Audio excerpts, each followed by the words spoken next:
श्री रामकृष्ण लीला प्रसंग स्वामी शारदानंद जी द्वारा लिखित पाठ संख्या 287।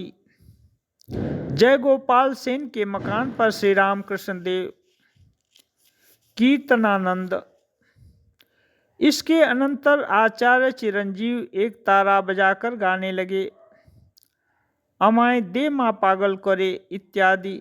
हे माँ जगदम्बिके, मुझे पागल बना दे। उनके साथ साथ दूसरे लोग भी उन पदों की आवृत्ति करने लगे। कीर्तन प्रारंभ होते ही श्री रामकृष्ण देव भाव के आवेश में खड़े हो गए। उनके खड़े होते ही अन्य लोग भी खड़े होकर श्री रामकृष्ण देव को घेर कर कीर्तन और नृत्य करने लगे। वह भजन कुछ समय तक गाने के बाद श्रीयुक्त चिरंजीव दूसरा भजन गाने लगे। चिदाकाशे होलो पूर्ण चंद्रोदय रे, यानी चिदाकाश में प्रेम रूप पूर्ण चंद्र का उदय हो गया है। बहुत देर तक इस भजन को गा गा कर नाचने के अनंतर ईश्वर और उनके भक्तों को प्रणाम कर उस दिन का कीर्तन समाप्त हुआ और सब लोग श्री राम कृष्ण देव की चरण धूलि लेकर बैठे। उस दिन श्री राम कृष्ण देव ने बहुत ही मधुर भाव से नृत्य किया था, परंतु श्रीयुक्त मणि मोहन के घर में उनका जिस प्रकार बहुत समय तक गंभीर भावावेश दिखाई पड़ा था, आज यहाँ उतना नहीं हुआ।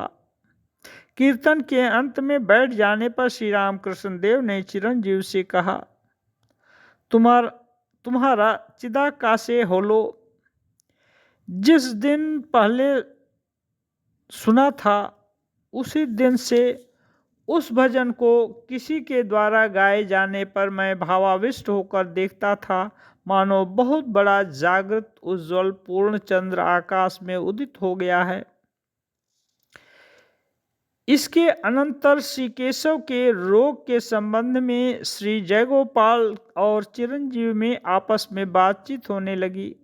हमें स्मरण है, श्रीयुक्त राखाल यानी स्वामी ब्रह्मानंद जी का शरीर इस समय अस्वस्थ है।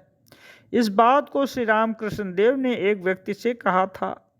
श्रीयुक्त जय गोपाल आनुष्ठानिक ब्राह्म थे या नहीं हम नहीं कह सकते, परंतु ब्राह्म नेता श्री केशव चंद्र की वे विशेष श्रद्धा भक्ति करते थे और ब्राह्म संघ के सभी व्यक्तियों से प्रेम रखते थे।